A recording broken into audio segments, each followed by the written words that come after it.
Bismillahir Rahmanir Rahim. Ihya'ul Ulum Volume 4. In this volume, Imam Ghazali explores the purification of the soul and the importance of knowledge in our daily lives. اور اس شخص نے تیری اذیت کے جواب میں جو گالی دی وہ سراسر اس کی زیادتی اور ظلم ہے. اسے چاہیے تھا کہ وہ ہر اذیت پر صبر کرتا اور گالی دینے سے گریز کرتا، لیکن کیونکہ تیرا منشا یہی تھا اور تو یہی چاہتا تھا کہ تیری اذیت کے جواب میں وہ گالی دے اور تیرے دل میں اس کی طرف سے بغض پیدا ہو جائے، اس لیے اس نے تیری تدبیر اور ارادے کے مطابق کیا. میں تیری مراد کی تکمیل پر راضی ہوں. اگر ایسا نہ ہوتا تو تیری تدبیر ناقص رہتی اور تیری مراد پوری نہ ہوتی، اور میں اسے پسند نہیں کرتا کہ تیری مراد پوری نہ ہو. یہ تو اس کے فعل کی ناپسندیدگی کا پہلو ہوا، لیکن دوسری طرف میں یہ سمجھتا ہوں کہ اس عاشق نے گالی دے کر بڑی جسارت کی ہے. تیرے جیسا حسین و جمیل انسان اسے مارتا ہو تو اسے اپنی خوشبختی پر نازا ہونا چاہیے تھا اور تیرا شکر گزار ہونا چاہیے تھا کہ تو نے اسے اپنی عنایات کا مستحق گردانا اور تیرے جسم پر اپنے نرم و نازک ہاتھ لگائے. اس عاشق کے نزدیک اپنے رقیب کا یہ فعل پسندیدہ بھی ہے، اس لیے کہ معشوق یہی چاہتا تھا کہ وہ زد و کوب کے جواب میں گالیاں دے اور دل میں بغض پیدا ہو جائے، اور ناپسندیدہ بھی ہے کہ معشوق کی مار برداشت نہیں کی. وہ اپنے رقیب سے اس لیے نفرت کرتا ہے کہ معشوق کو اس سے نفرت ہے، اس لیے کہ محبت کی علامت ہی یہ ہے کہ محبوب کے حبیب کو اپنا دوست سمجھے اور اس کے دشمن کو اپنا دشمن تصور کرے. گویا یہ شخص ایک ہی فعل کو معشوق کی طرف منسوب کر کے اچھا تصور کرتا ہے اور مبغوض عاشق کی طرف منسوب کر کے برا سمجھتا ہے، اور اس میں کوئی تضاد نہیں ہے. تضاد کی صورت تو یہ ہے کہ کسی امر سے اس لیے راضی ہو کہ معشوق کی مراد یہی ہے، اور اس لیے ناراض ہو کہ معشوق کا منشا یہی ہے. آدمی کا کسی چیز کو ایک وجہ سے برا سمجھنا اور ایک وجہ سے اچھا جاننا ممکن ہے، اور اس کی بے شمار نظیریں ہیں. اب ہم اپنے اصل مقصود کی طرف رجوع کرتے ہیں. مثال مذکورہ میں مبغوض عاشق سے مراد وہ شخص ہے جس پر اللہ تعالیٰ نے شہوت کے دواعی مسلط کر دیے ہوں، یہاں تک کہ وہ معصیت کو محبوب جانتا ہو اور اس کا ارتکاب کرتا ہو. اللہ تعالیٰ اپنی نافرمانی کرنے والے سے خفا ہوتا ہے، اگرچہ یہ نافرمانی اسی کی تدابیر اور تقدیر سے ظہور پذیر ہوتی ہے، لیکن اس کا نافرمانی پر ناراض ہونا ایسا ہے جیسے معشوق اپنے عاشق کی گالیوں سے بغض کرتا ہے، حالانکہ وہ گالیاں خود اسی کی تدبیر کا نتیجہ تھیں. نہ وہ ایسے اسباب اختیار کرتا اور نہ وہ بندہ مسکین گالیوں پر اترتا. اللہ تعالیٰ اپنے جن بندوں پر معصیت کے دواعی مسلط کرتا ہے اور ان کے متعلق یہ یقین کر لینا چاہیے کہ مشیت ایستی اسی میں ہے کہ وہ بندے مرتکب معصیت ہوں اور اللہ تعالیٰ کی ناراضگی اور غضب کے مستحق ٹھہریں. جو بندہ اپنے اللہ سے سچی محبت رکھتا ہے اس کے لیے ضروری ہے کہ وہ ہر اس شخص سے بغض رکھے جس سے اللہ بغض رکھتا ہے، اور اس شخص پر خفا ہو جس پر اللہ خفا ہوتا ہے، اور اس سے دور رہے جسے اس نے اپنے دربار سے نکال دیا ہو اور اپنی قربت سے محروم کر دیا ہو، اگرچہ وہ اللہ تعالیٰ کی قدرت اور قہر سے اس درجے پر پہنچا ہے، لیکن اس کے باوجود وہ ملعون، مذموم اور مردود ہے. پھر اللہ تعالیٰ کے جس قدر محبین اور مقربین ہیں ان سب کی نظروں میں اس کا مبغوض اور مردود ہونا ضروری ہے تاکہ محبوب کی موافقت پائی جائے، یعنی اس پر عاشق کو بھی اپنی ناراضگی ظاہر کرنی چاہیے جس پر معشوق ناراض ہو. اوپر جن روایات و اخبار کی طرف اشارہ کیا گیا ہے ان سے بغض فی اللہ اور حب فی اللہ کی تاکید ہوتی ہے، اور یہ ثابت ہوتا ہے کہ کفار کے معاملے میں تشدید وارد ہے ہے، ان سے اعراض کرنا چاہیے اور ناراض رہنا چاہیے، اگرچہ اللہ تعالیٰ کے فیصلوں پر راضی رہنا بھی روایات سے ثابت ہے۔ معلوم ہوا کہ رضا کسی اور اعتبار سے مقصود ہے اور ناراضگی کسی اور اعتبار سے، چنانچہ رضا اس اعتبار سے ضروری ہے کہ ان افعال کی نسبت اللہ تعالیٰ کی طرف ہے، اور کراہت اس اعتبار سے کہ وہ بندے کی طرف بھی منسوب ہیں۔ یہ سب امور تقدیر سے وابستہ ہیں اور ایک راز ہے جس کا افشا کرنا جائز نہیں ہے۔ زیادہ سے زیادہ اتنا کہہ سکتے ہیں کہ شر اور خیر دونوں مشیت اور ارادے میں داخل ہیں، لیکن شر ایک مکروہ مراد ہے اور خیر ایک پسندیدہ مراد ہے۔ جو شخص یہ کہتا ہے کہ شر امر مراد نہیں ہے وہ جاہل ہے، اور جو یہ کہتا ہے کہ خیر و شر دونوں صرف اللہ سے ہیں اور ان میں کراہت و رضا کے اعتبار سے کوئی فرق نہیں ہے وہ بھی جاہل ہے، لیکن اس کی تفصیل بیان نہیں کی جا سکتی، اس لیے بہتر سکوت ہے، اور شریعت کے ادب کا تقاضا بھی یہی ہے۔ چنانچہ سرکار دو عالم صلی اللہ علیہ وسلم ارشاد فرماتے ہیں، القدر سر اللہ فلا تفشوہ۔ یہ ابو نعیم کی حدیث ہے جس کو عائشہ رضی اللہ عنہا نے روایت کیا ہے۔ تقدیر اللہ کا راز ہے، اسے ظاہر مت کرو۔ تقدیر علم مکاشفہ سے متعلق ہے، اور یہاں ہم یہ بیان کرنا چاہتے ہیں کہ اللہ کی قضا پر راضی ہونا اور گناہوں کو برا سمجھنا، جبکہ گناہ خود بھی قضائے الہی سے ہوتے ہیں، ممکن ہے، اور ان دونوں کے اجتماع میں کوئی تناقض نہیں ہے۔ گزشتہ سطور میں اس پر کافی گفتگو ہو چکی ہے۔ ہمارے خیال میں یہ بات واضح ہو چکی ہے کہ سر تقدیر افشا کیے بغیر رضا اور کراہت کا اجتماع ممکن ہے۔ اسی تقریر سے یہ بات بھی ثابت ہو گئی ہے کہ گناہوں کے ارتکاب اور ان کی عفو و مغفرت کے لیے دعا کرنا اور خیر کی راہ پر استقامت کی طلب قضائے الہی پر رضا کے خلاف نہیں، اس لیے کہ اللہ تعالیٰ نے دعا کو اس لیے عبادت قرار دیا ہے کہ وہ صفائے ذکر، خشوع قلب اور تضرع و عاجزی کے ساتھ دعا کریں، اور وہ دعا ان کے دل کے لیے باعث جلا بن جائے اور موجب کشف بن جائے، اور اس کے باعث اللہ تعالیٰ کے بے پایاں الطاف کا مرکز ٹھہرے۔ جس طرح پیاس دور کرنے کے لیے گلاس ہاتھ میں لینا یا پانی تلاش کرنا قضائے الہی کے خلاف نہیں ہے، اور نہ اس بات کا اختیار کرنا رضا کے خلاف ہے جس کو اللہ تعالیٰ نے کسی اور چیز کے لیے بنایا ہو۔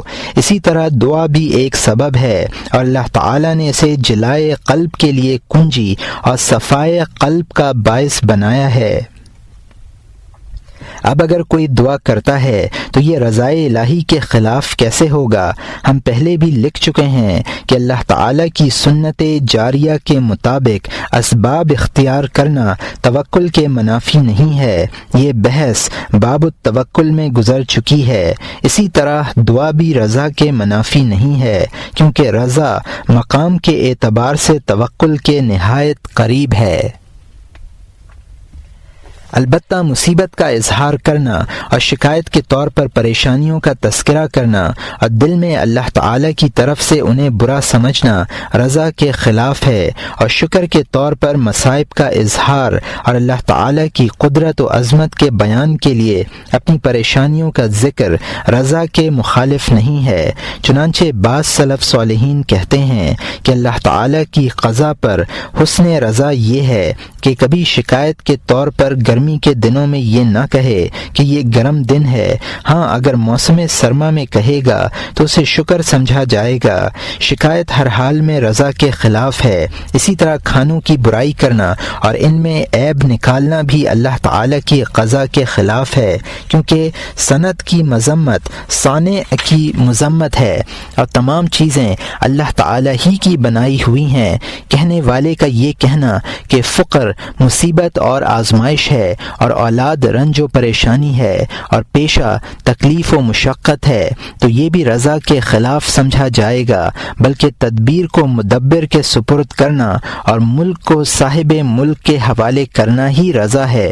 کہنے والے کو وہی کہنا چاہیے جو حضرت عمر رضی اللہ عنہ نے فرمایا تھا، مجھے یہ پرواہ نہیں کہ میں مالدار ہوں یا فقیر، نہ مجھے یہ معلوم کہ ان میں سے کون سی چیز میرے لیے بہتر ہے۔ بلاد معصیت سے فرار اور اس کی مذمت۔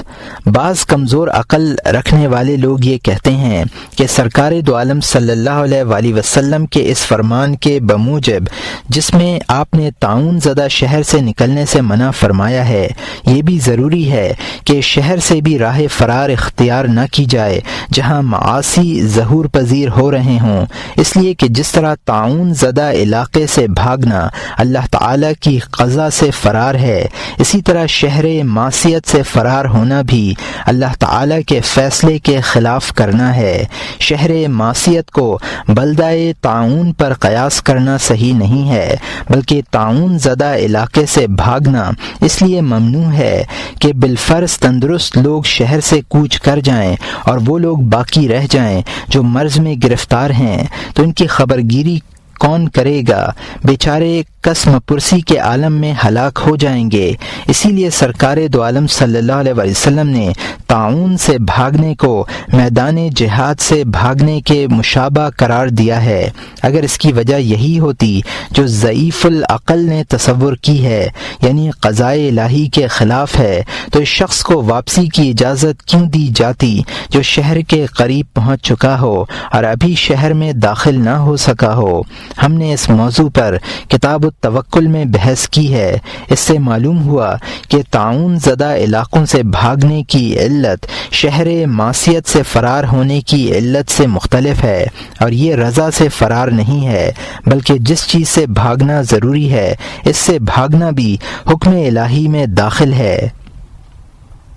اسی طرح ان مواقع کی مذمت بھی جو بے حیائی کے جذبات کو مہمیز کریں یا ان اسباب کی برائی کا ذکر جو معصیت کا باعث ہوں، رضا الہی کے خلاف نہیں ہے، بشرط یہ کہ مقصد محض مذمت نہ ہو بلکہ ان مواقع اور اسباب سے لوگوں کو دور رکھنا ہو۔ اکثر سلف صالحین کا عمل ایسا ہی تھا۔ ایک زمانے میں تقریباً تمام اہل فضل و کمال بغداد کی مذمت پر متفق ہو گئے تھے، اسی لیے وہ لوگ وہاں رہنا پسند نہیں کرتے تھے بلکہ دور بھاگنا چاہتے تھے۔ حضرت عبداللہ ابن المبارک رحمۃ اللہ علیہ فرماتے ہیں کہ میں مشرق و مغرب میں پھرا، میں نے بغداد سے زیادہ کوئی شہر برا نہیں دیکھا۔ لوگوں نے عرض کیا، آپ نے شہر میں کی کیا برائی دیکھی؟ فرمایا، وہاں اللہ کی نعمتوں کی بے حرمتی ہوتی ہے اور معصیت الہی کو معمولی سمجھا جاتا ہے۔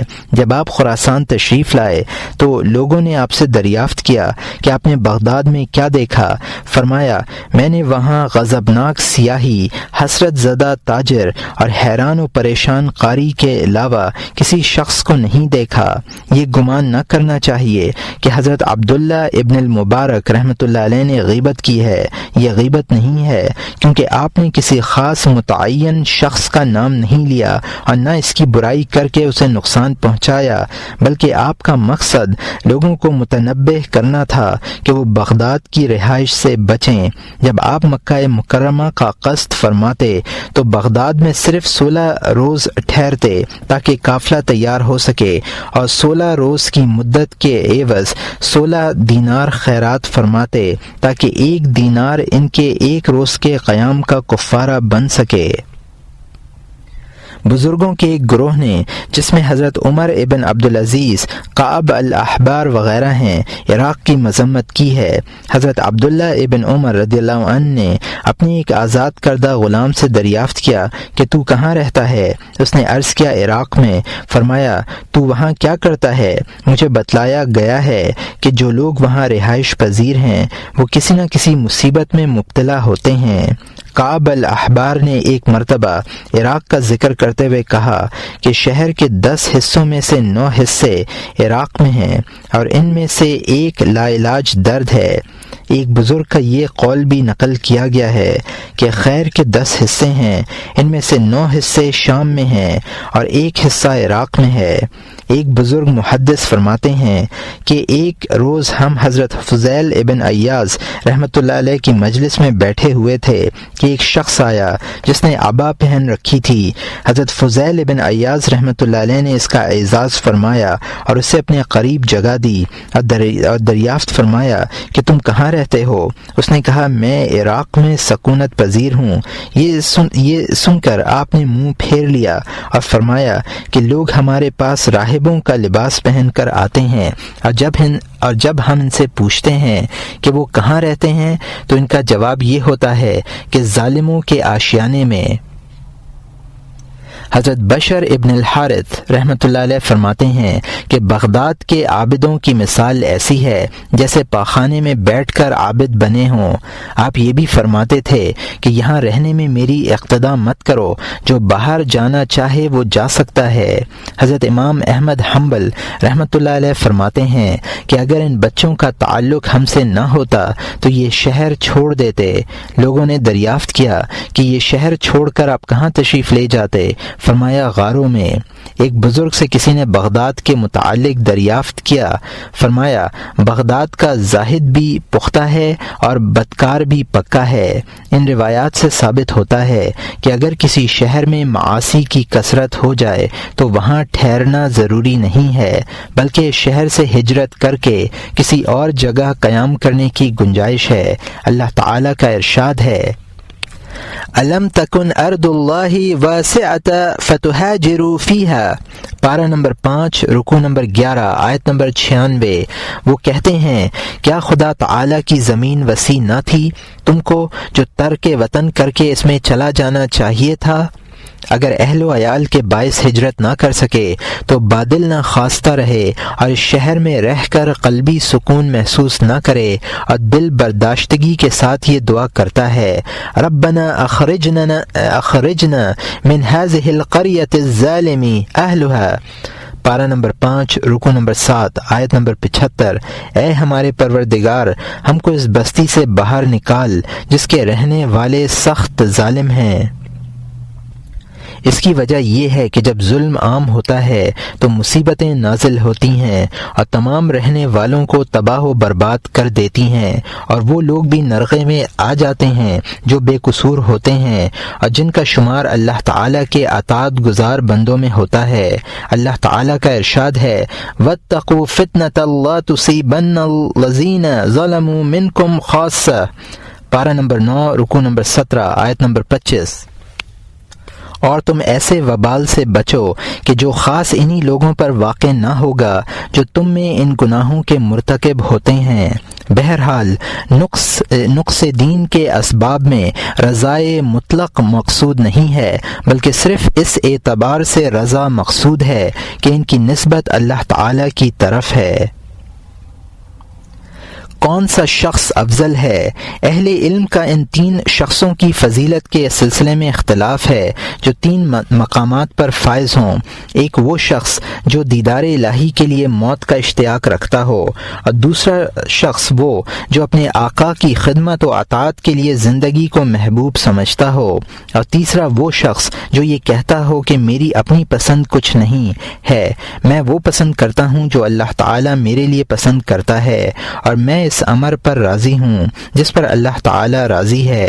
یہ سوال بعض اہل معرفت کے سامنے رکھا گیا، انہوں نے فرمایا صاحب رضا افضل ہے کیونکہ وہ ان میں سب سے کم فضولیات میں مبتلا ہے۔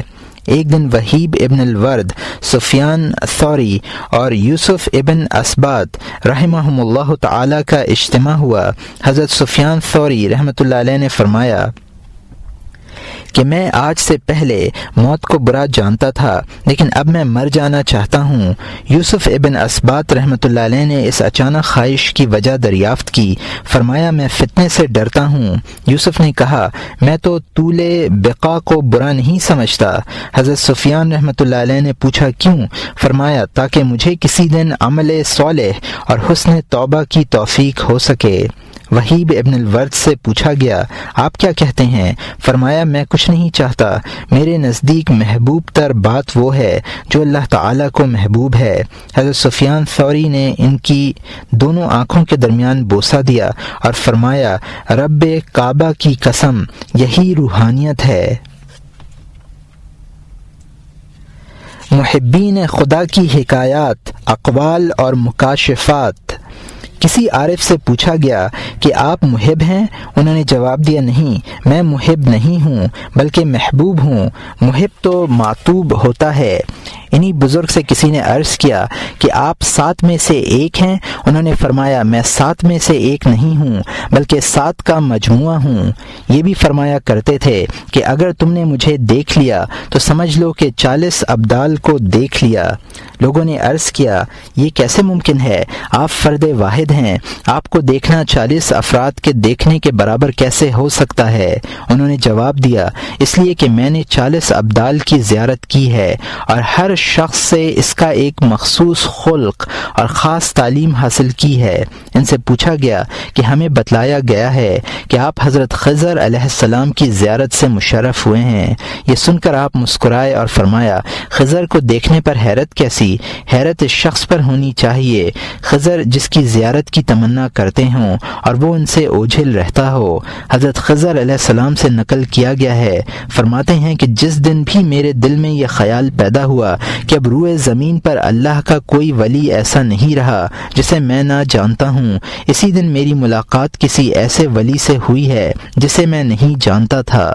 حضرت بایزید بستامی رحمۃ اللہ علیہ سے عرض کیا گیا کہ آپ کو اللہ تعالیٰ کا مشاہدہ ہوتا ہے، آپ ہمیں اس کے متعلق کچھ بتلائیں۔ یہ سن کر وہ چیخ پڑے، کمبختو، تمہارے لیے مناسب نہیں ہے کہ ان مشاہدات کا علم حاصل کرو۔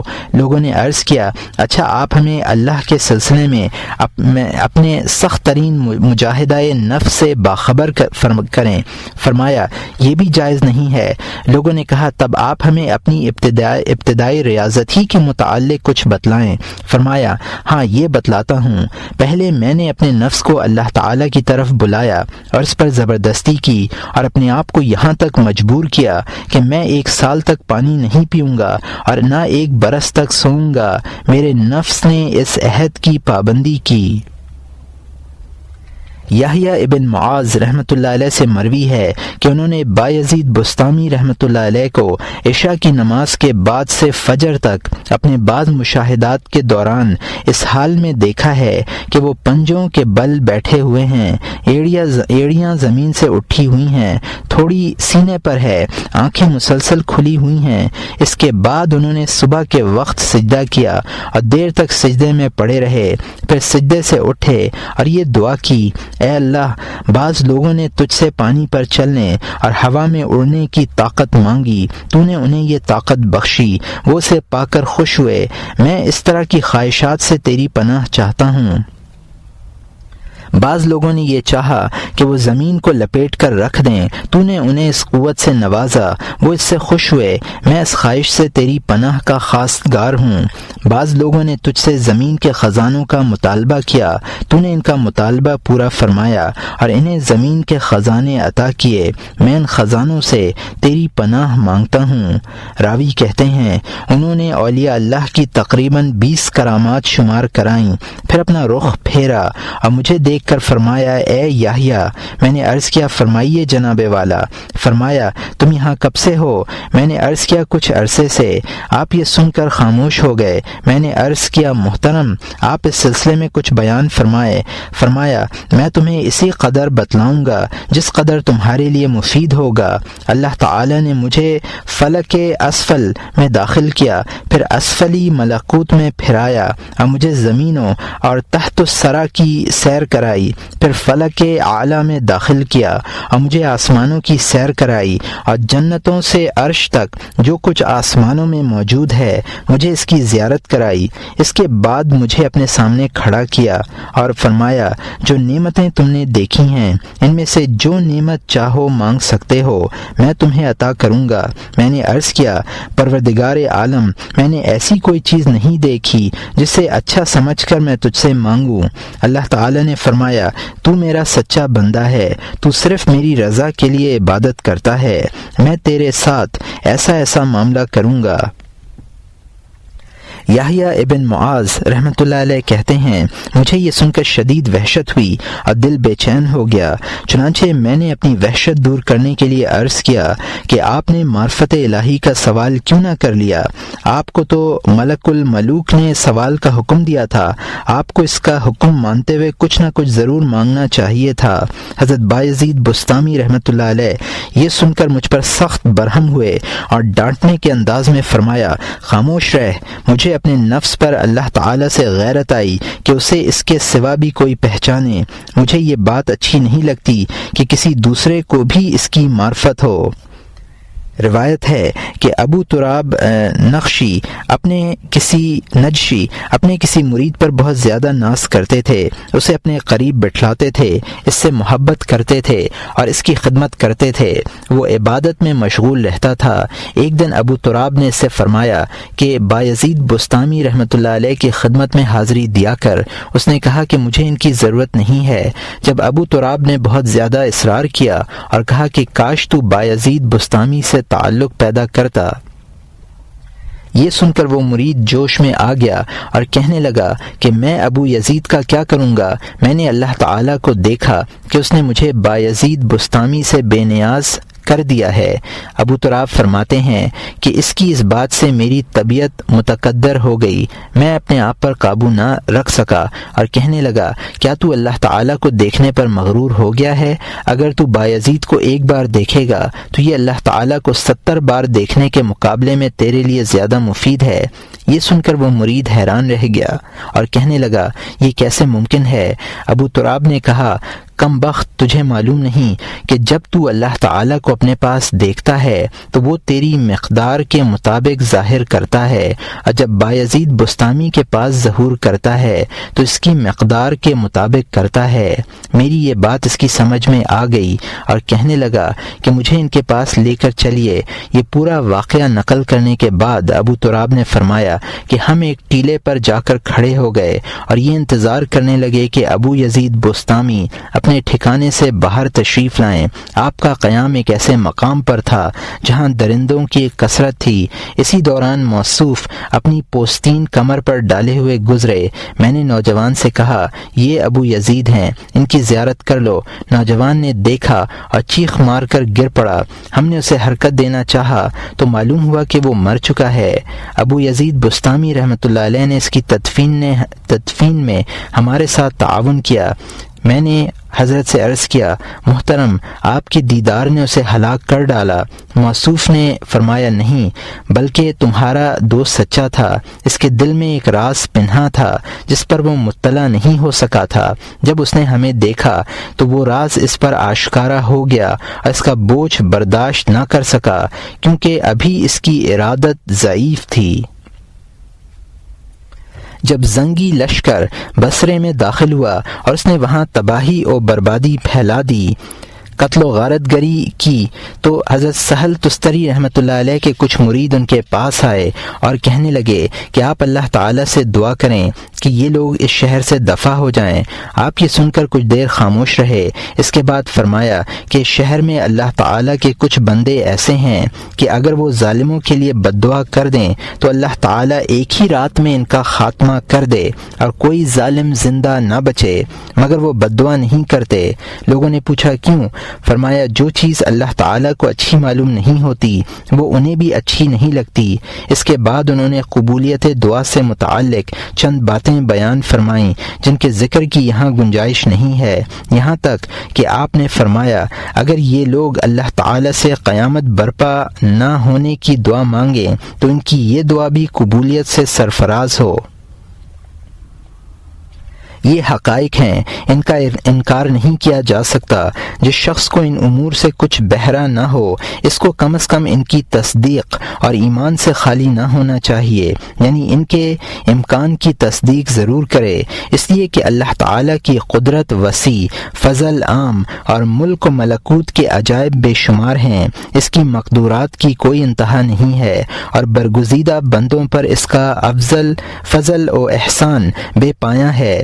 اسی لیے حضرت ابو یزید رحمۃ اللہ علیہ فرمایا کرتے تھے کہ اگر تجھے حضرت موسیٰ علیہ السلام کی مناجات، حضرت عیسیٰ علیہ السلام کی روحانیت اور حضرت ابراہیم علیہ السلام کی دوستی عطا کر دی جائے تب بھی تو ان سے زائد کی دعا کر سکتا ہے، اس لیے کہ اس کے پاس ان درجات سے بھی بڑھ کر درجات ہیں۔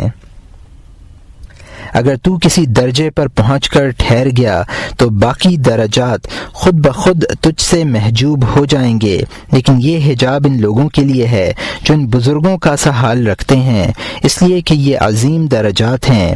ایک صاحب معرفت کہتے ہیں کہ مجھے کشف کے ذریعے ایسا معلوم ہوا جیسے 40 حوریں ہوا میں اڑ رہی ہوں، ان کے بدن پر سونے چاندنی کے لباس اور زیورات ہیں جن سے جھنکار کی آوازیں آ رہی ہیں۔ میں نے ایک نظر ان پر ڈالی تو مجھے 40 روز تک اس کی سزا دی گئی۔ اس کے بعد مجھے ایسی حوریں نظر آئیں جو سابقہ حوروں سے زیادہ حسین و جمیل تھیں، اور مجھ سے کہا گیا کہ ان کی طرف دیکھو۔ میں نے اپنی آنکھیں بند کر لیں اور سر بسجود ہو کر عرض کیا، اے اللہ، میں تیرے غیر سے تیری پناہ چاہتا ہوں، مجھے ان کی ضرورت نہیں ہے۔ میں اسی طرح آہوزاری کرتا رہا اور گڑ گڑاتا رہا یہاں تک کہ اللہ تعالی نے انہیں مجھ سے دور کر دیا۔ مومن کو ان مکاشفات کا انکار نہ کرنا چاہیے اور نہ یہ سمجھنا چاہیے کہ اگر مجھ پر یہ امور منکشف نہیں ہوتے تو ان کا کوئی وجود ہی نہیں ہے۔ اگر صورت یہ بن جائے کہ ہر شخص اس امر کا یقین کرے جو اس پر مشاہد ہو تو ایمان کی راہ تنگ ہو کر رہ جائے۔ یہ حقائق ہر کس و ناقص پر منکشف نہیں ہوتے بلکہ اللہ کے مخصوص بندوں پر منکشف ہوتے ہیں، اور ان پر بھی پہلے مرحلے میں نہیں ہوتے بلکہ اس وقت تک منکشف نہیں ہوتے جب تک کہ وہ دشوار ترین گھاٹیاں عبور نہ کر لیں اور بہت سے مقامات سے نہ گزر جائیں۔ ان مقامات سے بالکل ابتدائی اور ادنا مقام یہ ہے کہ بندہ مخلص ہو، نفسانی حظوظ اور مخلوق کے ساتھ تمام ظاہری اور باطنی علائق سے منقطع ہو۔ اس کے بعد یہ ضروری ہے کہ وہ ان امور کو لوگوں سے مخفی رکھے اور گمنامی کی زندگی پسند کرے۔ یہ راہ سلوک کا پہلا پڑاؤ ہے بلکہ نقطۂ آغاز ہے، اور بہت سے بڑے بڑے پرہیزگار اور متقی بھی اس سے دور نظر آتے ہیں۔ جب بندہ کا دل مخلوق کی طرف التفات کی قدورتوں سے خالی ہو جاتا ہے تو اس پر نور یقین کا آفتاب طلوع ہو جاتا ہے اور حق کے مبادی منکشف ہوتے ہیں۔ تجربے اور راستے پر چلے بغیر ان امور کا انکار کرنا ایسا ہے جیسے کوئی شخص زنگ آلود لوہے میں اپنی صورت نہ دیکھ کر یہ کہنے لگے کہ اگر اسے مجلہ کر دیا جائے اور زنگ دور کر دیا جائے تب بھی اس میں صورت نظر نہیں آ سکتی، کیونکہ اس کے ہاتھ میں ایک سیاہ ٹکڑا ہے جس پر تہ بتہ زنگ چڑھا ہوا ہے اور اس میں فی الحال کوئی عکس نظر نہیں آتا۔ ظاہر ہے یہ انکار نہایت درجے کا جہل اور غایت درجے کی گمراہی ہے۔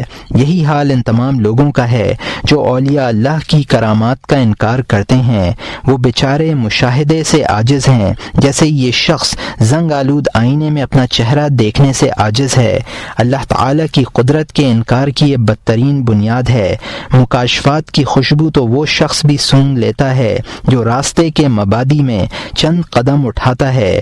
چنانچہ کسی شخص نے حضرت بشر ابن الحارث سے پوچھا کہ اس مرتبے تک آپ کی رسائی کس طرح ہوئی؟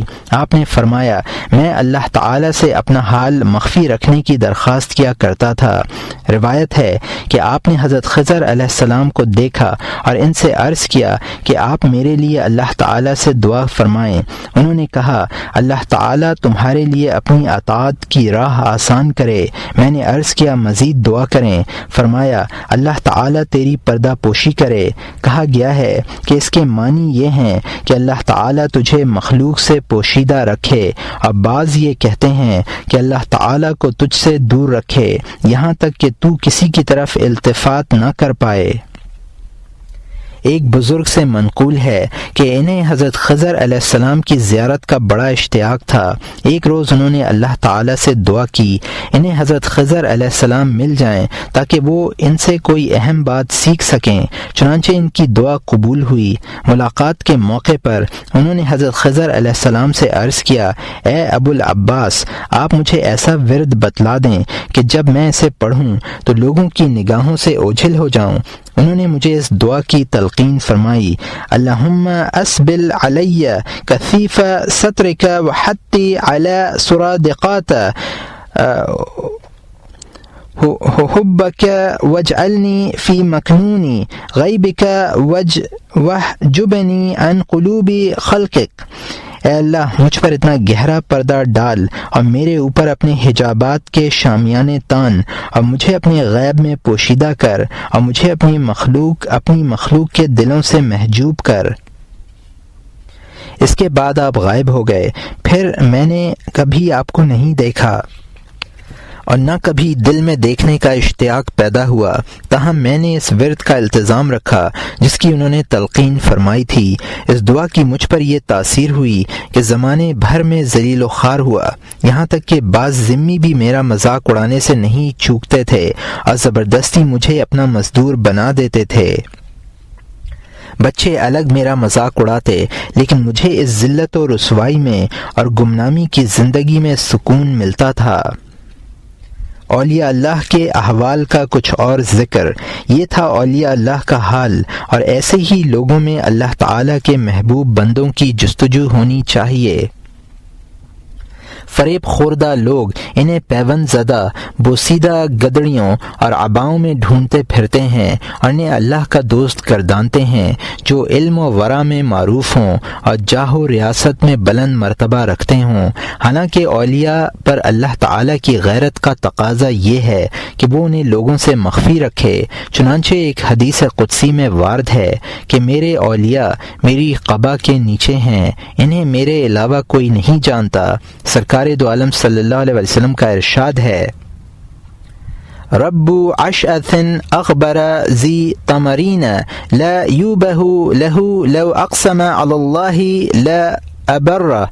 یہ مسلم کی حدیث ہے جس کو ابو ہریرہ رضی اللہ عنہ نے روایت کیا ہے۔ بہت سے پراگندہ بال، غبار آلود اور دو چادروں والے ایسے ہیں جو ذرا قابل توجہ نہیں ہوتے، لیکن اگر وہ اللہ تعالیٰ کو قسم دیں تو اللہ تعالیٰ ان کی قسم ضرور پوری کرے۔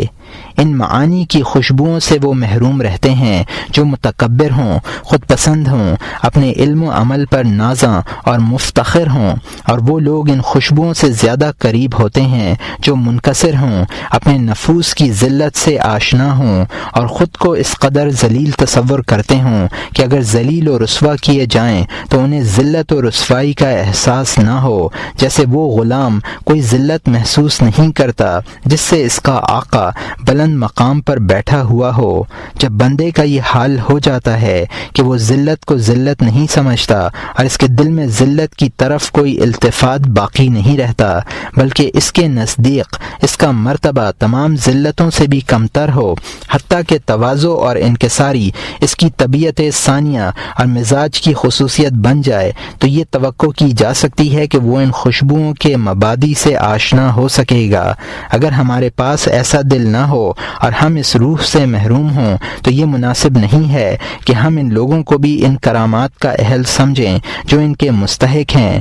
اگر کوئی شخص اللہ تعالیٰ کا ولی نہیں ہو سکتا تو کیا وہ اللہ کے ولی کو دوست بھی نہیں بنا سکتا؟ اگر ہم اولیاء اللہ نہیں بن سکے تو ہمیں اولیاء اللہ سے محبت کرنے والا ضرور بننا چاہیے، تاکہ المرء مع من احب کی روح سے ہمارا حشر انہی لوگوں کے ساتھ ہو۔ کچھ پانے کے لیے کچھ کھونا پڑتا ہے۔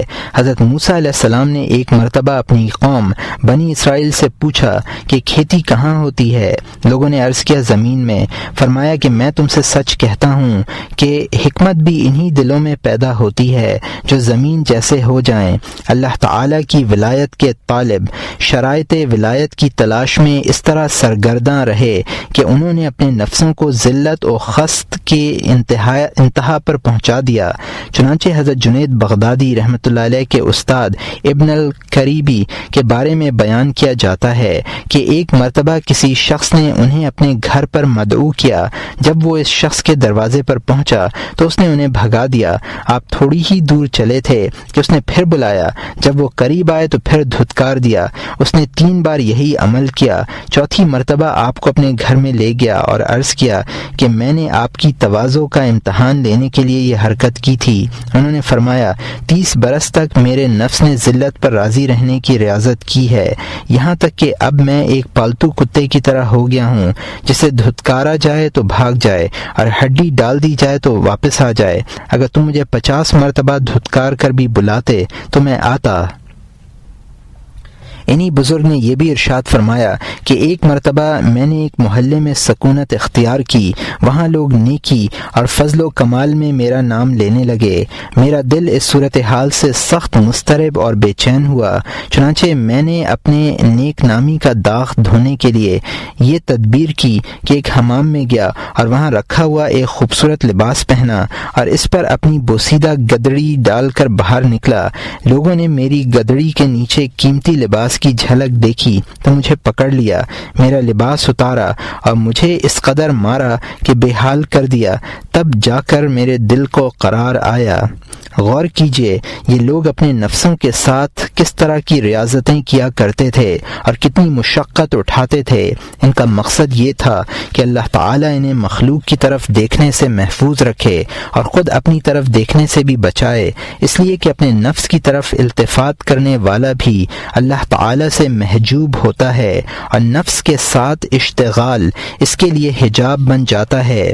اللہ تعالیٰ کی اور دل کے درمیان کوئی حجاب نہیں ہے، بلکہ دلوں کی دوری یہ ہے کہ وہ غیر اللہ کے ساتھ یا اپنے ساتھ مشغول ہوں، اور نفس کے ساتھ اشتغال سب سے بڑا حجاب ہے۔ روایت ہے کہ اہل بستام میں سے ایک خوبصورت اور مالدار شخص بایزید بستامی رحمۃ اللہ علیہ کی مجلس میں حاضر باش تھا اور وہ کبھی ان کی مجلس سے جدا نہیں ہوتا تھا۔ ایک دن اس شخص نے بایزید رحمۃ اللہ علیہ کی خدمت میں عرض کیا کہ میں 30 برس سے مسلسل روزے رکھ رہا ہوں، کبھی افطار نہیں کرتا، رات بھر نوافل پڑھتا ہوں، کبھی سوتا نہیں ہوں، مگر میرے دل میں اس علم کی معمولی سی خوشبو بھی اثر انداز نہیں ہوتی جو آپ بیان کرتے ہیں، حالانکہ میں آپ کے بیان کردہ علم کی تصدیق کرتا ہوں، اس سے محبت کرتا ہوں۔ بایزید رحمۃ اللہ علیہ نے فرمایا اگر تم 300 برس تک دن میں روزے رکھتے رہے اور رات کو نوافل پڑھتے رہے تو تمہیں اس علم کا ایک ذرہ بھی حاصل نہ ہو سکے گا۔ اس شخص نے عرض کیا کیوں؟ آپ نے فرمایا اس لیے کہ تم اپنے نفس کی وجہ سے محجوب ہو۔ اس نے عرض کیا کہ اس کا کوئی علاج بھی ہے؟ فرمایا ہاں۔ عرض کیا مجھے بتلائیے تاکہ میں اس پر عمل کر سکوں۔ فرمایا اس علاج پر تم عمل نہ کر سکو گے۔ اس نے عرض کیا آپ بتلائیں، میں ضرور عمل کروں گا۔ فرمایا اسی وقت حجام کے پاس جاؤ، اپنا سر اور داڑھی منڈاؤ، یہ لباس اتار کر گدڑی پہنو اور اپنے گلے میں اخروٹ سے لبریز جھولی لٹکا کر بچوں سے کہو کہ وہ تمہیں ایک تھپڑ لگائیں اور اس کے عوض ایک اخروٹ حاصل کر لیں۔ اپنا یہ حلیہ بنا کر بازاروں میں جاؤ، جہاں لوگوں کا ازدحام ہو وہاں پہنچو، خاص طور پر ان لوگوں کے پاس ضرور جاؤ جو تمہارے شناسا ہوں۔ اس نے کہا سبحان اللہ، آپ مجھ سے ایسا کہتے ہیں؟ فرمایا اس موقع پر تمہارا سبحان اللہ کہنا شرک ہے۔ اس نے سوال کیا کیسے؟ فرمایا تم نے اپنے نفس کو عظیم تصور کر کے سبحان اللہ کہا ہے، اللہ تعالیٰ کی عظمت کے اظہار کے لیے سبحان اللہ نہیں کہا ہے۔ میں نے عرض کیا کیا یہ مجھ سے اس نے عرض کیا یہ مجھ سے نہیں ہو سکتا، آپ کوئی اور عمل بتلائیں۔ فرمایا تمام تدبیروں سے پہلے اس تدبیر پر عمل کرنا ہوگا۔ اس شخص نے کہا میں ایسا نہیں کر سکتا۔ فرمایا میں پہلے ہی کہہ چکا ہوں کہ جو علاج میں بتلاؤں گا وہ تم قبول نہیں کر پاؤ گے۔ حضرت بایزید بستامی رحمۃ اللہ علیہ نے یہ علاج اس شخص کے لیے تجویز کیا ہے جو صرف اپنے نفس کی طرف التفات رکھتا ہو اور یہ چاہتا ہو کہ لوگ اس کی طرف ملتفت ہوں۔ اس بیماری کا علاج اس کے علاوہ ممکن نہیں جو حضرت بایزید رحمۃ اللہ علیہ نے تجویز کیا ہے۔ جو شخص اس علاج کی طاقت نہیں رکھتا اس کے لیے یہ مناسب نہیں ہے کہ وہ ان لوگوں پر نکیر کرے جو اس مرض میں مبتلا نہیں ہوئے یا ہوئے تو انہوں نے اس تدبیر سے اپنا مرض دور کیا جو ابو یزید بستامی رحمۃ اللہ علیہ نے بتلائی ہے، یا یہ ہے کہ اس مرض سے شفا پانا ممکن نہیں ہے۔ صحت کا کم سے کم درجہ یہ ہے کہ اس کے امکان پر ایمان رکھتا ہو۔ جو شخص اس درجے سے بھی محروم ہے اس کے لیے خرابی ہی خرابی ہے۔ شریعت میں یہ امور بالکل واضح طور پر بیان کیے گئے ہیں، لیکن ان لوگوں پر مخفی رہ جاتے ہیں جو اپنے آپ کو علماء شریعت کے زمرے میں سمجھتے ہیں۔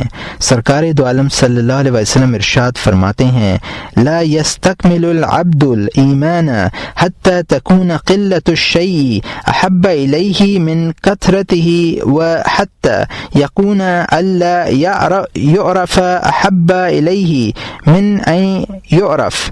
یہ مسند الفردوس کی حدیث ہے جس کو علی ابن ابی طلحہ رضی اللہ عنہ نے روایت کیا ہے۔ بندہ کا ایمان اس وقت تک مکمل نہیں ہوتا جب تک کہ کم چیز زیادہ سے محبوب نہ ہو، اور جب تک کہ عدم شہرت سے زیادہ محبوب نہ ہو۔ ثلاث من کن فیہ استکمل ایمانہ لا یخاف فی اللہ لومۃ لائم ولا یرائی بشیء من عملہ واذا عرض علیہ امر ان احدہما للدنیا والآخرہ للآخرۃ آثر امر الآخرتی علی الدنیا۔ یہ مسند الفردوس کی حدیث ہے جس کو ابو ہریرہ رضی اللہ عنہ نے روایت کیا ہے۔ جس شخص میں 3 باتیں ہوتی ہیں اس کا ایمان مکمل ہوتا ہے۔ ایک تو یہ کہ وہ اللہ کے معاملے میں کسی ملامت گر کی ملامت کا خوف نہ کرے، دوسرے یہ کہ اپنے کسی عمل سے ریاکاری نہ کرے، اور جب اس پر 2 ایسے امر پیش کیے جائیں جن میں سے ایک دنیا کے لیے ہو اور دوسرا آخرت کے لیے، تو وہ آخرت کے معاملے کو دنیا پر ترجیح دے۔ لا يكمل ایمان العبد حتى يكون فيه 3 خصال اذا غضب لم يخرجه غضبه عن الحق واذا رضي لم يدخله رداه في باطل واذا قدر لم يتناول ما ليس له۔ یہ طبرانی صغیر کی حدیث ہے۔ بندے کا ایمان اس وقت تک مکمل نہیں ہوتا جب تک کہ اس میں 3 خصلتیں نہ ہوں۔ ایک تو یہ کہ جب غصہ کرے تو اس کا غصہ اسے حق سے دور نہ کرے، اور جب خوش ہو تو اس کی خوشی اسے باطل میں مبتلا نہ کرے، اور جب کسی چیز پر قادر ہو تو وہ چیز نہ لے جو اس کی نہیں ہے۔ 3 من اوتیہن فقد اوتی مثل ما اوتی آل داود العدل فی الرضا والغضب والقصد فی الغنى والفقر وخشیۃ اللہ فی السر والعلانیہ۔ جس شخص میں یہ 3 باتیں پائی جائیں اسے گویا آل داؤد کے برابر عطا ہوا، خوشی اور ناخوشی میں اعتدال، غنا اور فقر میں میانہ روی، خلوت و جلوت میں اللہ کا خوف۔ اور یہاں مترجم نے حاشیے میں لکھا ہے کہ یہ روایت ان الفاظ میں غریب ہے۔ مشہور روایت کی ابتدا یوں ہوتی ہے 3 منجیات، اور یہاں حاشیہ ختم ہوتا ہے۔ رسول اکرم صلی اللہ علیہ وآلہ وسلم نے ایمان کے لیے مذکورہ بالا شرائط بیان فرمائی ہیں۔ ہمیں اس شخص پر حیرت ہوتی ہے جو علم دین کا دعویٰ کرتا ہو اور اس کے دل میں ان شرائط کا ایک ذرہ بھی نہ پایا جائے، پھر اس کے پاس علم و عقل بھی ایسی ہو کہ جو بات ایمان کے بعد بہت سے دشوار گزار مقامات طے کرنے سے حاصل ہوتی ہے اس کا انکار کرتا ہو۔ روایات میں ہے کہ اللہ تعالی نے اپنے ایک نبی پر وحی نازل فرمائی کہ میں اس شخص کو اپنی دوستی کے لیے پسند کرتا ہوں جو میرے نزدیک سستی نہیں کرتا اور جسے میرے سوا کوئی فکر نہیں ہوتا، اور جو میرے اوپر میری کسی مخلوق کو ترجیح نہیں دیتا۔ اگر اسے آگ میں جلایا جائے تو آگ کی سوزش محسوس نہ کرے، اور آرے سے چیرا جائے تو اس کی اذیت کا احساس نہ کرے۔ جس شخص پر محبت کا اس قدر غلبہ نہ ہو تو وہ کرامات اور مکاشفات کے درجے تک کیسے پہنچ سکتا ہے؟ یہ درجہ کمال محبت کے بعد حاصل ہوتا ہے، اور محبت میں کمال ایمان میں کمال سے پیدا ہوتا ہے۔ ایمان کے مقامات میں کمی بیشی کا اس قدر تفاوت ہے کہ شمار نہیں ہو سکتا۔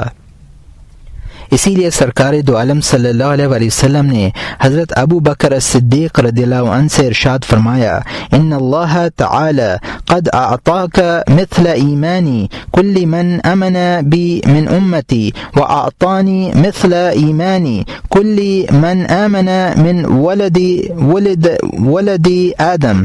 یہ ابو منصور ویلمی کی حدیث ہے جس کو علی رضی اللہ عنہ نے روایت کیا ہے، اللہ تعالیٰ نے تمہیں ان تمام لوگوں کے ایمان کے برابر ایمان عطا کیا ہے جو میری امت میں سے ایمان لائے ہیں، اور مجھے ان تمام لوگوں کے ایمان کے برابر ایمان عطا کیا ہے جو حضرت آدم علیہ السلام کی اولادوں میں سے ایمان لائے ہیں۔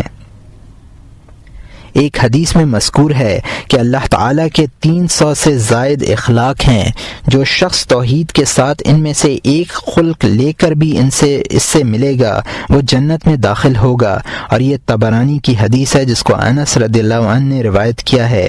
حضرت ابو بکر رضی اللہ عنہ نے عرض کیا، یا رسول اللہ، میرے پاس بھی ان اخلاق میں سے کچھ ہے؟ فرمایا، اے ابو بکر، تمہارے اندر یہ تمام اخلاق موجود ہیں، ان میں سے سخاوت اللہ تعالیٰ کو زیادہ محبوب ہے۔ ایک حدیث میں ہے، سرکار دو عالم صلی اللہ علیہ وسلم نے ارشاد فرمایا، میں نے خواب میں دیکھا کہ آسمان سے ایک ترازو لٹکائی گئی، اس کے ایک پلڑے میں مجھے رکھا گیا اور ایک پلڑے میں میری امت کو رکھا گیا، یہ پلڑا بھاری ہو گیا، پھر ایک پلڑے میں ابو بکر کو رکھا گیا اور ایک پلڑے میں میری امت کو رکھا گیا، تو ابو بکر کا پلڑا بھاری رہا۔ اور یہ احمد کی حدیث ہے جس کو ابو امامہ رضی اللہ عنہ نے روایت کیا ہے۔ ان تمام باتوں کے باوجود اللہ تعالیٰ کے ساتھ سرکار دو عالم صلی اللہ علیہ وسلم کو اس طرح کا استغراق تھا کہ اس میں سے کسی دوسرے کے لیے کوئی گنجائش نہیں تھی۔ آپ نے خود ارشاد فرمایا، لو کنت متخذا من الناس خلیلا اتخذت ابا بکر ولكن صاحبكم خلیل اللہ تعالی۔ یہ بخاری و مسلم کی حدیث ہے۔ اگر میں لوگوں میں سے کسی کو دوست بناتا تو ابو بکر کو بناتا، لیکن میں تو اللہ تعالیٰ کا دوست ہوں۔ محبت سے متعلق کچھ اور مفید اختتامی گفتگو۔ حضرت سفیان ثوری رحمۃ اللہ علیہ فرماتے ہیں کہ محبت سرکار دو عالم صلی اللہ علیہ وسلم کی اتباع سنت ہے۔ بعض لوگوں نے دوام ذکر کو، بعض نے ایثار محبوب کو، اور بعض نے دنیا میں بقا کی کراہیت کو محبت قرار دیا ہے۔ یہ تمام امور محبت کے ثمرات ہیں، اگرچہ انہوں نے نفس محبت کا نام نہیں لیا مگر اس کے ثمرات کی طرف اشارہ کر دیا۔ ایک بزرگ یہ کہتے ہیں کہ محبت محبوب کی وہ بات ہے جو دلوں پر غالب ہو جائے اور زبان کو اس کے اظہار سے عاجز رکھے۔ حضرت جنید بغدادی رحمۃ اللہ علیہ فرماتے ہیں کہ اللہ تعالیٰ نے علاقہ رکھنے والے پر محبت حرام فرمائی ہے۔ یہ بھی فرمایا کہ جس محبت کے پیچھے کوئی غرض ہوتی ہے وہ دیرپا نہیں ہوتی، جب وہ غرض زائل ہو جاتی ہے تو محبت بھی باقی نہیں رہتی۔ حضرت ذوالنون مصری رحمۃ اللہ علیہ فرماتے ہیں کہ اللہ تعالیٰ کی محبت ظاہر کرنے والے سے کہہ دو کہ کہیں وہ غیر اللہ کے لیے ذلیل نہ ہو جائے۔ حضرت شبلی رحمۃ اللہ علیہ سے کسی نے عارف اور محب کے بارے میں پوچھا، آپ نے فرمایا، عارف بولنے سے ہلاک ہو جاتا ہے اور محب چپ رہنے سے ہلاک ہوتا ہے۔ حضرت شبلی سے یہ دو شعر بھی منقول ہیں۔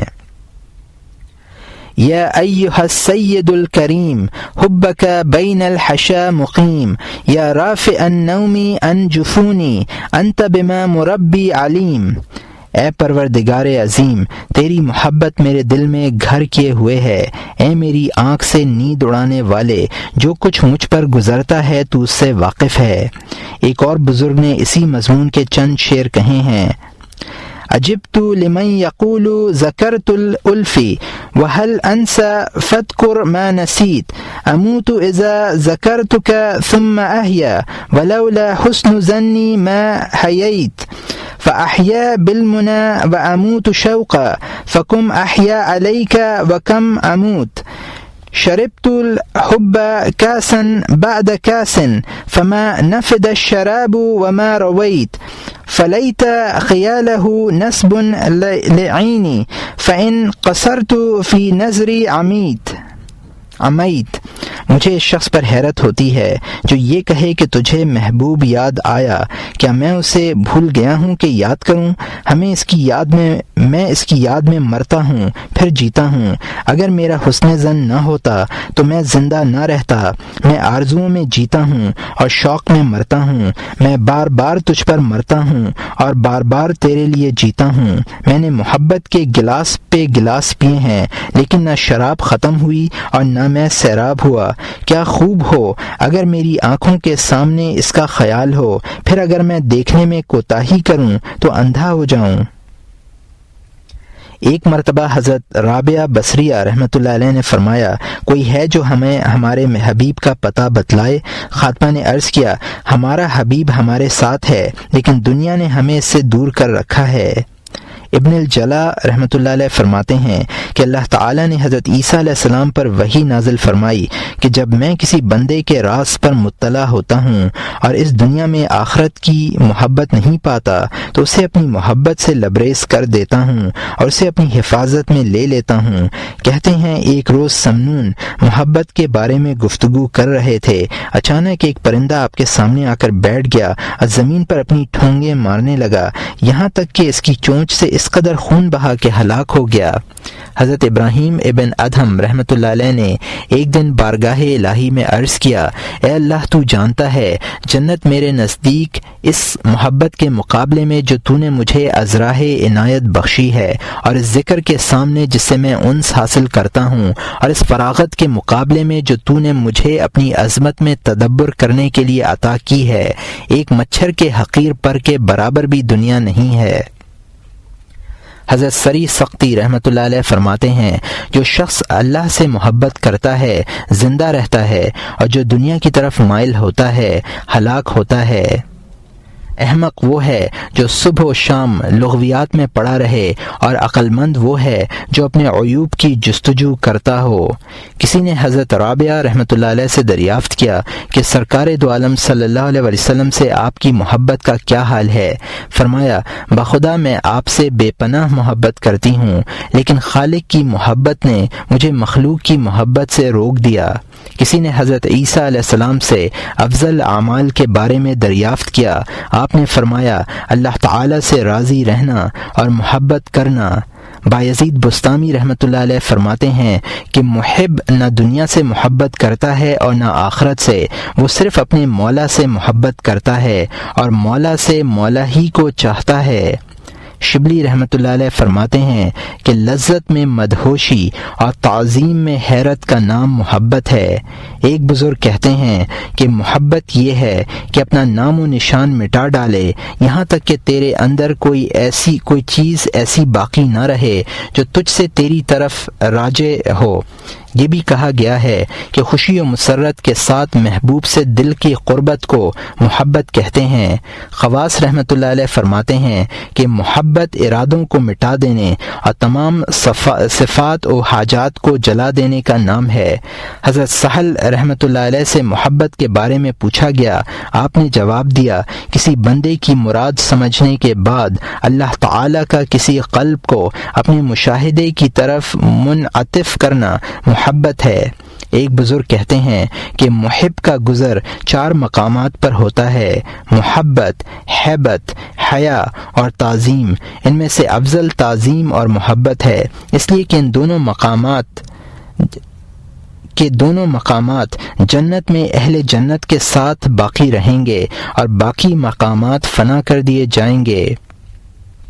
حرم ابن حبان رحمۃ اللہ علیہ کہتے ہیں کہ مومن جب اپنے رب کو پہچانتا ہے تو اس سے محبت کرتا ہے، اور جب محبت کرتا ہے تو اس کی طرف متوجہ ہو جاتا ہے، اور جب متوجہ ہونے میں لذت پاتا ہے تو دنیا کی طرف شہوت کی آنکھ سے نہیں دیکھتا اور نہ آخرت کی طرف کاہلی کی نگاہ سے دیکھتا ہے۔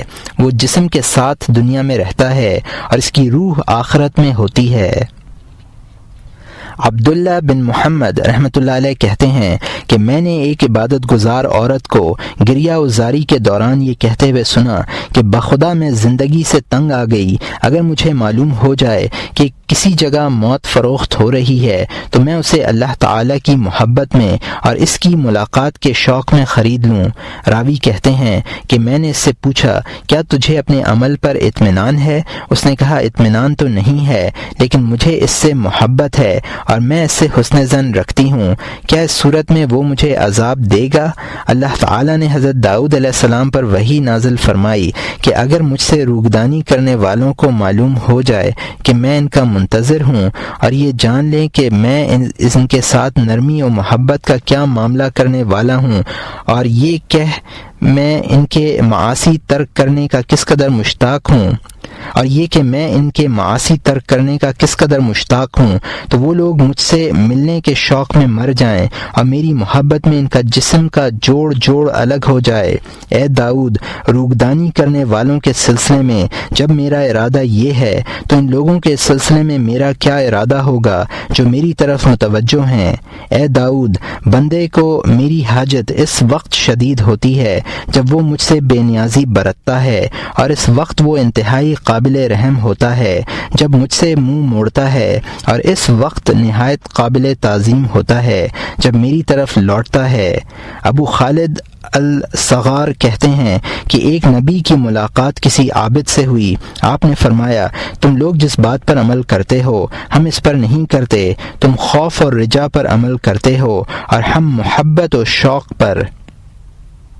حضرت شبلی رحمۃ اللہ علیہ فرماتے ہیں کہ اللہ تعالیٰ نے حضرت داؤد علیہ السلام کو وحی بھیجی کہ اے داؤد، میرا ذکر ذاکرین کے لیے ہے، میری جنت اطاعت گزاروں کے لیے ہے، اور میرا دیدار اہل شوق کے لیے ہے، اور میں محبت کرنے والوں کے لیے خاص ہوں۔ خواص رحمۃ اللہ علیہ اپنے سینے پر ہاتھ مار کر کہتے، ہائے اس سے ملنے کا شوق جو مجھے دیکھتا ہے اور جسے میں نہیں دیکھتا۔ حضرت جنید بغدادی رحمۃ اللہ علیہ فرماتے ہیں کہ حضرت یونس علیہ السلام اس قدر روئے کہ نابینا ہو گئے، اور اس قدر کھڑے ہوئے کہ کمر جھک گئی، اور اتنی نماز پڑھی کہ قوت باقی نہ رہی، اور فرمایا، تیری عزت و جلال کی قسم ہے، اگر میرے اور تیرے درمیان آگ کا سمندر ہوتا تو تجھ سے ملاقات کے شوق میں اس میں بھی کود پڑتا۔ حضرت علی رضی اللہ عنہ سے روایت ہے کہ میں نے سرکار دو عالم صلی اللہ علیہ وسلم سے آپ کا طریق دریافت کیا۔ آپ صلی اللہ علیہ وسلم نے ارشاد فرمایا، المعرفۃ راس المال والعقل اصل دینی والحب اساسی والشوق مرکبی والذکر اللہ انیسی والثقۃ کنزی والحزن رفیقی والعلم صلاحی والصبر ردائی والرضا غنیمتی والعجز فخری والزہد حرفتی والیقین قوتی والصدق شفیعی والطاعت حبی والجہاد خلقی وقوت عینی فی الصلاۃ۔ معرفت میرا سرمایہ ہے، عقل میرے دین کی اصل ہے، محبت میری اساس ہے، شوق میری سواری ہے، ذکر خدا میرا انیس ہے، اعتماد میرا خزانہ ہے، غم میرا رفیق ہے، علم میرا ہتھیار ہے، صبر میری چادر ہے، رضا میری غنیمت ہے، عجز میرا فخر ہے، زہد میرا پیشہ ہے، یقین میری قوت ہے، صدق میرا سفارشی ہے، طاعت میری محبت ہے، جہاد میرا خلق ہے، اور میری آنکھوں کی ٹھنڈک نماز ہے۔ اور یہاں مترجم نے حاشیے میں لکھا ہے کہ مجھے اس کی سند نہیں ملی۔ قاضی ایاز نے اس روایت کی نسبت حضرت علی ابن ابی طالب رضی اللہ عنہ کی طرف کی ہے، اور یہاں حاشیہ ختم ہوتا ہے۔ حضرت ذوالنون مصری رحمۃ اللہ علیہ فرماتے ہیں کہ وہ ذات جس نے ارواح کے لشکر بنائے، عارفین کی روحیں جلالی اور قدسی ہیں، اسی لیے وہ اللہ کی طرف مشتاق ہوتی ہیں، اور مومنین کی روحیں روحانی ہیں، اس لیے وہ جنت کی طرف مائل ہوتی ہیں، اور غافلین کی روحیں ہوائی ہیں، اس لیے وہ دنیا کی طرف راغب ہوتی ہیں۔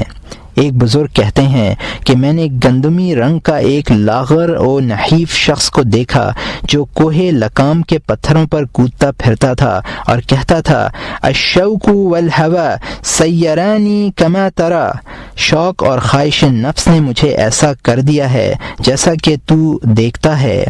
یہ بھی کہا جاتا ہے کہ شوق اللہ تعالیٰ کی آگ ہے جسے وہ اپنے دوستوں کے دلوں میں روشن کرتا ہے، یہاں تک کہ دلوں میں موجود ارادے، خیالات، عوارض اور حاجات اس آگ سے جل جاتے ہیں اور ان کا کوئی وجود باقی نہیں رہتا۔ محبت، انس، شوق، رضا کی اس قدر تفصیل کافی ہے، ہم اس پر اکتفا کرتے ہیں۔ واللہ الموفق الصواب۔